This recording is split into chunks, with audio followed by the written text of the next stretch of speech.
is building for Hamas to come to yes. I think Israel also has achieved a huge amount of its military objectives in Gaza, and therefore they are in a position to be able to say yes. So there is a distinct possibility that we can get this deal done this week before President Biden leaves office. But as you say, we've been here before, we've been close before, and haven't gotten across the finish line, so I can't make any promises or predictions. But just this morning, I was on the phone with Brett McGurk, who has been basically camped out in Doha. He's been there for more than a week, working the details within the framework President Biden set out last year. I spoke also this morning with the Qatari Prime Minister and with one of the key Israeli negotiators.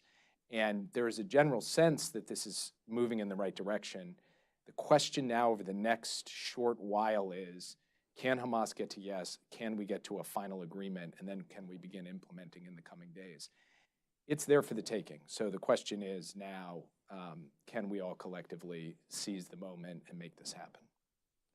Vice President-elect J.D. Vance said yesterday it will probably get done a day or two before you leave office. Do deadlines like this, specific deadlines, help or hurt the negotiations? And does rhetoric like the one employed by President-elect Donald Trump, is it useful to get Hamas to yes? I think deadlines can serve two functions in a negotiation. When they're imposed by one party, frequently a deadline can make the other party think, hey, if I just wait till the last minute, they'll give me everything. If they're imposed by the mediators, if the Americans, the Qataris, the Egyptians all basically say, let's focus the mind and get this thing done, I think they can have a positive impact. And so I think the pressure building here towards the end of President Biden's term has been considerable, and that will help contribute to a positive outcome if we can generate that final yes from both sides. At the same time, this has been a circumstance in which President Biden gave direction shortly after the election to me, to Brett, and to others on our team. Work closely with the incoming team. Make sure we have a united front. We have a coordinated message. And we have tried to do that over the course of the last several weeks, as has the Trump team that's coming in. I think this is not a partisan issue. This is an American issue to get our hostages out and all of the hostages out, bring the fighting to an end, and surge humanitarian assistance into Gaza. And I think it's how a transition should operate, and it's consistent with President Biden's worldview about his stewardship of this country. So you don't think any of the fiery rhetoric coming from the incoming team has actually changed anything at the negotiating table? I have been struck by this phrase about all hell to pay or all hell will break loose, because if you're a Hamas fighter sitting in Gaza, I think it'd be fair to say that you have been seeing hell rain down on you for 14 months. The total smashing of Hamas battalions, the killing of the top three leaders, Sinwar, Deif, Issa, among others, and all of the other ways in which your entire broader network has been badly degraded and your sponsor has been so badly weakened. So the amount of firepower and pressure, military pressure brought to bear on Hamas has been pretty dramatic over the course of the past 14 months. I think it's the accumulated effect of that combined with this looming period of transition from one president to another that has created a circumstance where we could get to a deal. You've spent the last year plus on the Middle East. Safe to say that's probably not the region that you thought coming in would be taking up a lot of your time. How much has that taken away from your priorities in the Indo-Pacific and other regions in the world, or has it?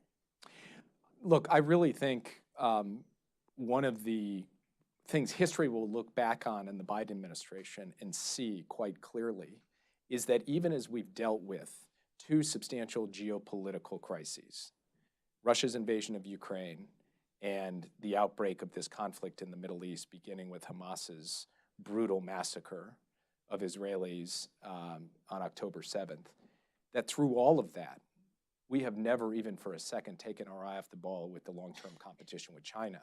And we have taken a series of actions in supporting alliances, protecting technology, investing in our sources of strength that have left us in a position at the end of 4 years where we have dramatically improved America's position in the long-term competition with China. And we've done so while managing the relationship so it doesn't tip over into conflict. So it doesn't make the headlines every day the way the Middle East and Ukraine does, but the record and the reality of the US-China dynamic in 2025 compared with 2021, especially against the expectations in 2021, I think is quite a remarkable record that the president can take a great deal of pride in. Let's talk about China for a second. You guys announced a new rule this morning on new limits on sales of advanced AI chips. Can you explain to us where did that rule originate? How did you get here? Yeah, what's the backstory here? So it originated from a basic reality, which is that the United States has to pursue two core objectives at once. The first objective is for the United States itself to maintain the lead when it comes to frontier AI technology, and that technology should be developed in the United States and our closest allies and not offshore to the rest of the world. And second, we want the world to run on an infrastructure of American technology. We want data centers around the world that are powering AI applications with American technology and not with Chinese technology or any other technology. So how do you achieve both of those things? That was the question presented to the key departments and agencies of the US government. And so over the course of many months, we worked on a rule that could help us achieve both of those objectives.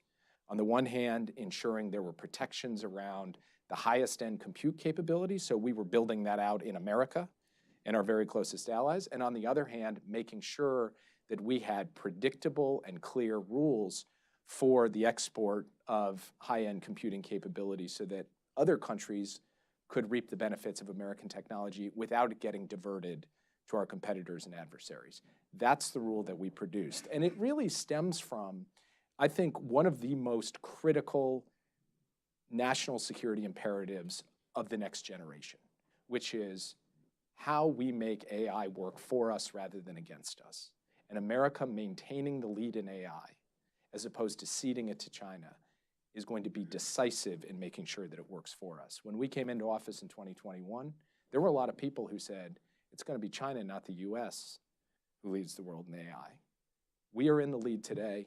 We're determined to protect, preserve, and extend that lead, and that's the hand we're going to pass off to the next administration. Right, so you're on your way out. The deadline for this rule is very far in the future, so you punted that. What are the consequences if the Trump administration doesn't implement this rule? So I would take issue with the word punt. What we did is set out a comment period of 120 days. And why did we do that? We did that because a rule of this significance needs comment from industry, from civil society, from other stakeholders, so that we make sure that we get this balance I've just described right. And so we are rigorous and systematic and thoughtful about having a process that allows that comment to come in, allows the new team to digest it, and then make whatever adjustments are necessary. Now, obviously, it's going to be up to them how they want to proceed. And they may have internal debates the same way we had internal debates about exactly how to calibrate the rule. I would expect nothing less. But I would be surprised sitting here today if after 120 days they looked at the landscape as we've looked at it and said, you know, we really don't need this at all. Let's move on to other things. Because the more you study this question, to me, the more critical it is that you have a rule of this kind, the details to be worked, to be able to secure the objectives that I laid out. Everything you've been doing on the China tech competition has been under the umbrella of small yard, high fence. Obviously, it's a very dynamic landscape. So how do you ensure that regulations stay up to date and you don't unnecessarily make the yard too wide or the fence too tall? Basically by showing our homework. I mean, we put out our first semiconductor rule in October of 2022. And when we did it, we said the technology is moving very rapidly. The development of high-end chips, their relative amount of power and compute capability is evolving. So we're going to have to update this rule. And we did. We updated it in 2023. We've updated it again in 2024, and we expect the Trump administration will keep doing that. So a degree of predictability that there will be constant iteration and update as part of it, and then displaying why it is that we chose the parameters that we chose. In excruciating detail, which not that many people read. I know you do, and some of your colleagues at Bloomberg do. A lot of people don't, but we are putting it all out there in a totally transparent way. And we're not just being transparent publicly. I have spent hours, if not tens of hours, sitting across the table from my Chinese counterpart, Wang Yi, talking through why we're doing what we're doing with respect to the small yard, high fence approach, what we consider in the yard, inside the yard, and what we consider outside the yard, and explaining the rationale and the logic behind it, because we've got nothing to hide here. We've got nothing to apologize for. This, we believe, is core to America's national security, and we are going to continue to have a degree of transparency on it through the end of our time here. And I would expect the incoming team will pick up where we left off, because this very much has a strong bipartisan backing. It's the kind of thing that I think can be carried forward in a new administration, and I would hope that it would be. On that, obviously all these rules take months and months to come up with. There's tons of lobbying from all sides to shape what the final rule or final outcome looks like. How worried are you when you say that the Trump administration will carry this forward? They might not like the yards and fences that you put up, or they might also be more prone to negotiate with companies one-on-one. How worried are you that corporate lobbying could undo some of this framework that you set up, given how many tech billionaires are in the president-elect's orbit and might serve in the administration? I think you'd expect that after 4 years, I'd be very hard-bitten, maybe quite cynical about just about every element of American politics and policy. But actually, I have to tell you that my experience in working through our technology and national security policy has been pretty heartening. I've spent a lot of time with a lot of tech leaders, the CEOs of major technology companies, big tech, the innovators and entrepreneurs in small tech. And there are exceptions, none of which I will name here. But by and large, people accept the basic proposition that the United States needs technology controls for the most exquisite technologies with national security applications. And the debate is over the details. So I have not found a deeply cynical game being played on this. By and large, I think it has been a robust and rigorous give and take. But it's interesting to see that American technology leaders have publicly kind of said, we need a kind of small yard, high fence, or we need something along these lines. So I think we've built some momentum behind this notion. I think it's going to be hard to entirely knock that off course. I think Congress is invested in it. I think the national security community across the aisle is invested in it. So can I say I'll go to sleep at night every night totally confident that this will be carried forward in the way that I'd like to see it? No, I can't say that. But among the initiatives that the Biden administration has really powered and pioneered over the last 4 years, this is one that it would come as some measure of surprise to me if the new team threw it out the window. Your colleague, Commerce Secretary Gina Raimondo, told my colleagues at the Wall Street Journal that, quote, trying to hold China back is a fool's errand. Do you agree? I don't think it's the right way to think about what we are doing. The right way to think about it for me is just common sense. If we have a very high-end technology that has deep national security applications, we don't want it to be sold to a country that can use it against us. That has been true throughout America's technology policy. Now, in the Cold War, that meant basically a total technology blockade, indeed, really a decoupling of the US and Soviet economies. That's not what we need today with China. We are integrated. We should continue to have trade, normal intercourse, even on technology. That's why we have a small yard, high fence. The goal here is about meeting somewhere in the middle between nothing, no restraints, which has never been a part of American foreign policy. We've had export controls for decades, and the kind of Cold War style technology blockade we had. You got to meet in the middle. That is not fundamentally about holding anyone back or containment or anything like that. What it is about is common sense, the common sense ability to look at the American people in the eye and say, for certain critical technologies, we are not going to allow them to be in the hands of people who use them against us. That's how I look at it. That can succeed. I would submit is succeeding. But I think the other half of what Secretary Raimondo is saying in that comment is our main purpose And the main thrust of our effort should be investing in ourselves. And that's been a core feature of the Biden administration, investment in our industrial base, in our innovation base, in our supply chains, and in friendshoring. We have made, I think, substantial progress on that front, but that is a generational project, and I hope that in every dimension that is carried forward. I have some concerns based on the rhetoric I've heard about whether those investments will be carried forward, but I think they are profoundly in our national interest. Are investments without export controls the right approach, though? Are investments more important to leading? If all you have are export controls, and that's it, and you're not making the dramatic investments in the sources of our own innovation and industrial capacity, then you're not going to succeed. And that's why President Biden has paired the two of them together. Your overarching approach on China, as you mentioned, has been to responsibly manage the relationship so that competition doesn't veer into conflict. Over the last 4 years, but also more recently, we've seen major hacks of U.S. telecom systems, critical infrastructure, and of course there's still continued support by Beijing for Russia's war. Would you say that your approach to China has been successful, or did Beijing take advantage of the U.S. and your willingness to talk? So first, for me, the question is, in a long-term strategic competition with China, are we in a position of confidence and capacity? Are we in a stronger position in that competition than we were 4 years ago? I think it's not even a close call.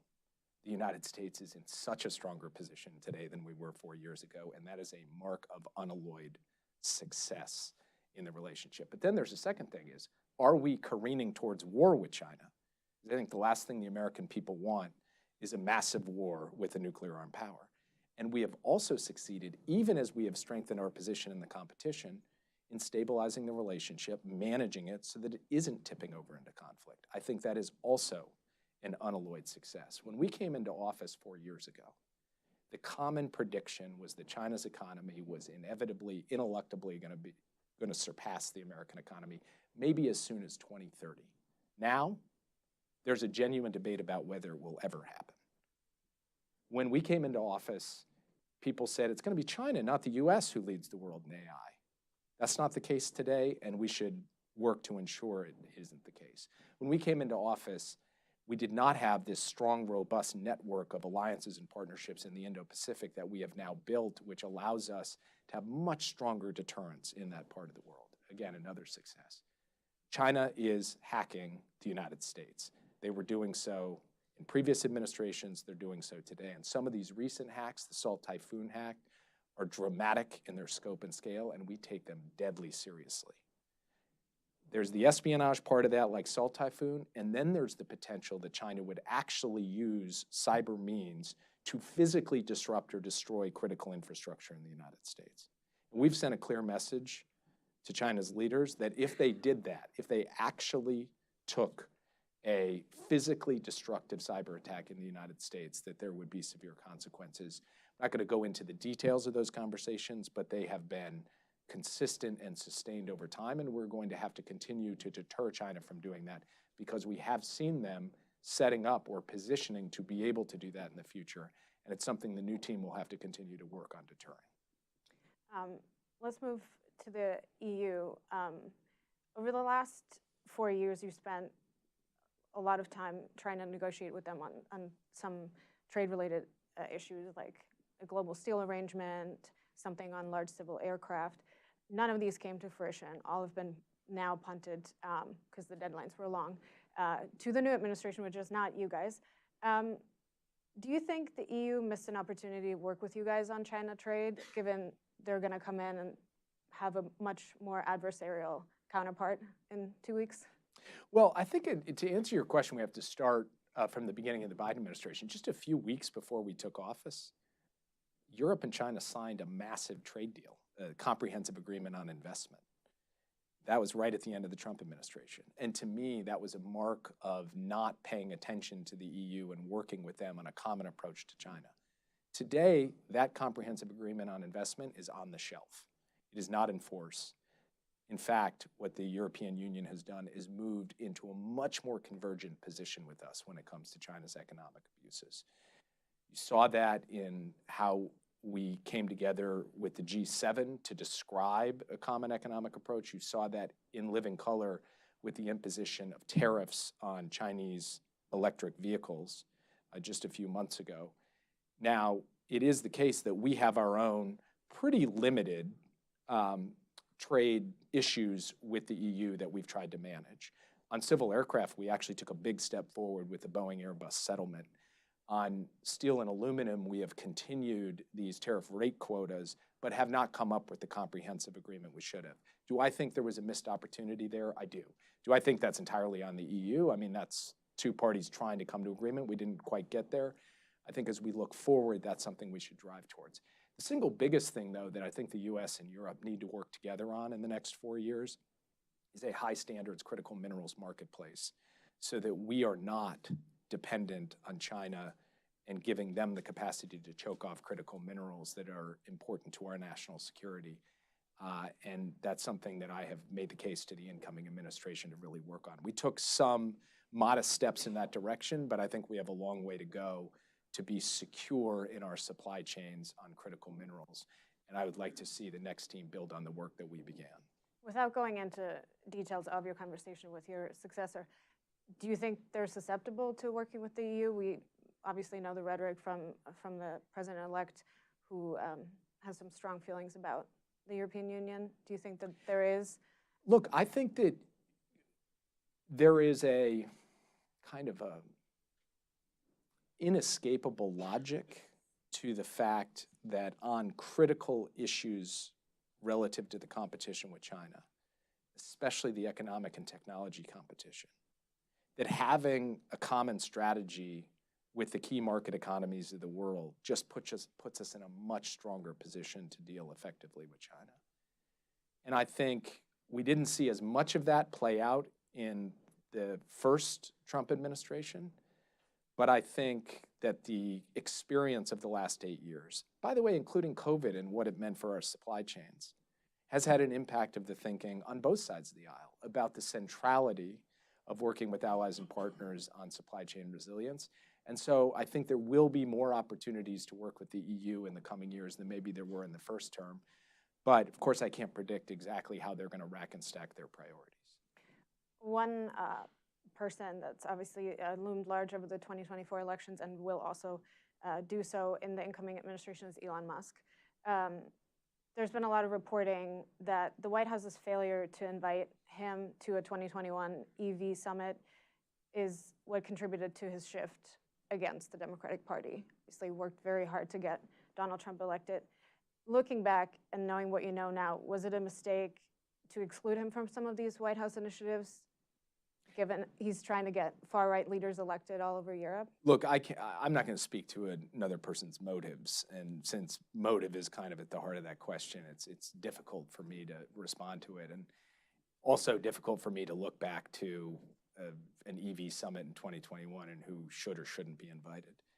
All I can say is that from the point of view of the Biden administration, what we have tried to do over these 4 years is work across the technology industry, as I described earlier, on a range of issues that would enhance our national security. And I think our record of working with technology leaders and the relationships that we built, that I've built, are something that I'm proud of and want to carry forward. Your boss, President Biden, last week said that he would have won against President Trump if he had stayed in the race. Do you agree? And could he have served 4 more years? So one of the nice things about being National Security Advisor is I get to not answer questions about politics. You're a person and in Democratic today would politics. be one of the last few days where I get to answer a question about politics and say, hey, I'm National Security Advisor, so I can't answer that. So like in a week, you can probably ask me that question. Let me phrase it differently. Obviously, there's been a lot of criticism from the American people about, the lack of transparency about his mental decline. As the National Security Advisor and one person that was in the room almost always, was there ever a concern to you from a national security standpoint? No, absolutely not. And I don't accept the term mental decline that you put at the heart of your question. I sat with President Biden this past year on April 26th when Iran launched 100 ballistic missiles and 200 or 300 armed drones at Israel in one massive salvo over the course of an evening. I sat with him as he coordinated and organized an unprecedented coalition of countries and directed the American military itself to help shoot down those projectiles, defending the hell out of Israel. And then I sat with him late that night as he spoke with the Prime Minister of Israel about how Israel would proceed from there. That's just kind of one example of many I could give about watching the president in action in the Situation Room, equally sitting just yesterday in the Oval Office as he prepared to talk to Bibi Netanyahu about closing this hostage deal. This is a person who has stewarded American policy, both domestic and foreign policy, in ways that I believe are leaving this country much stronger than he found it. And the hand we are giving the next team is a good hand, and that is because of the leadership of President Biden. Your successor, Mike Waltz, was on the Sunday shows yesterday, and he said on Ukraine that they will ask Ukraine to lower its conscription age to 18. Obviously, you had similar concerns about their manpower shortage. You never demanded anything in terms of them changing their laws.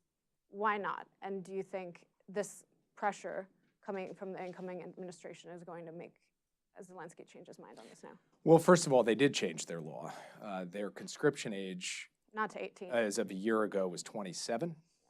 It's kind of remarkable compared to how we do things, that from 18 to 27, you're exempt from the draft. They lowered it to 25. They made a series of other changes to their law to facilitate people under the age of 25 entering. But you have to recognize that the manpower issue in Ukraine is an issue that has evolved over time. It has become more acute over the course of the past year, and the need for Ukraine to be able to fully populate its brigades and battalions as we have flowed in a massive quantity of the munitions and military equipment they need, it has grown. And we've made no bones about that, and we have briefed the new team on that. So let's see what happens now on a going forward basis. That's ultimately a sovereign decision Ukraine is going to have to make. But we have been crystal clear, including publicly, that manpower is an acute concern, and it's something that Ukraine will have to address, even as we do our part to get them the munitions that they need.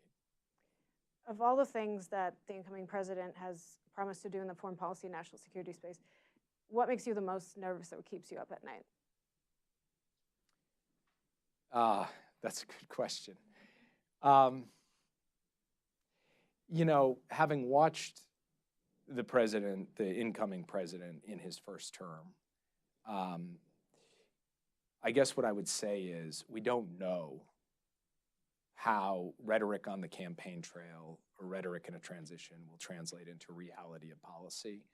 And so one of the lessons I took away from that is let's wait and see. Let's actually see what happens. So I am not going to lie awake at night kind of waiting. I am going to see and assess and then make my own judgments on that basis. But I also have sat in a very difficult seat for 4 years and have obviously been subject to a huge amount of armchair quarterbacking on every issue under the sun. That's just in the nature of these jobs. That's by no means a complaint. That's just reality and how it should be. The people who occupy these positions should be held accountable by the press, by the American people. But it definitely makes me someone who is going to be way more cautious in criticizing anything an incoming team does. Because one thing I will say is that when you sit in my chair, you recognize that national security decision-making is imperfect people with imperfect information facing very imperfect choices. And so at no time are you going to get perfect results. And so and I've said this to Mike Waltz, I just have a huge amount of sympathy and goodwill towards the people who will occupy these jobs, because they're coming into the world at a time of profound change and transition, where the post-Cold War era is over and there is an intense competition underway for what comes next. And it's going to be difficult, and it has been difficult. And the real question is America's hand getting stronger and are our adversaries' hands getting weaker? I think the answer to that question on the objective evidence is yes and yes. That's what the incoming team's going to have to keep working with, and I'm going to root for their success because their success is our success. Looking at the clock and knowing that we're out of time, maybe let's leave on this note, and you have to be short. What are you most proud of and want to be remembered for? That's a great question. I'm both Minnesotan and Irish Catholic, and so we only like to look at like the darkness and not things we're happy about. I also believe that when someone says something nice to you, they automatically have to be full of crap because no one says nice things to people. So I don't know. I guess the thing that I'm most proud of comes down to this basic proposition that I think we've got a country with just really strong natural attributes that we have helped make stronger, with great friends in the world, friends that are the envy of everyone else, where our adversaries are on the back foot and where we are not at war. And so I just feel like having an incoming team, if I were coming in right now with that, recognizing all the difficulties and challenges, some of which are geopolitical, some of which are technological or energy related, I would say, damn, that's a much better hand than I was dealt when I walked in the door. And that's the most you can hope for when you serve in a seat in government. Did you leave the hand to your successor better than you found it? I really believe that we did. And I don't mean to say that in a way to try to sell something. That's what I believe. So I guess I will say I'm proud of that. Okay, and with that, thank you so much, Jake. Thanks everyone for joining. If you could all stay in your seats so Jake can leave, he has another appointment. Thank you guys. Thank you so much. Appreciate it.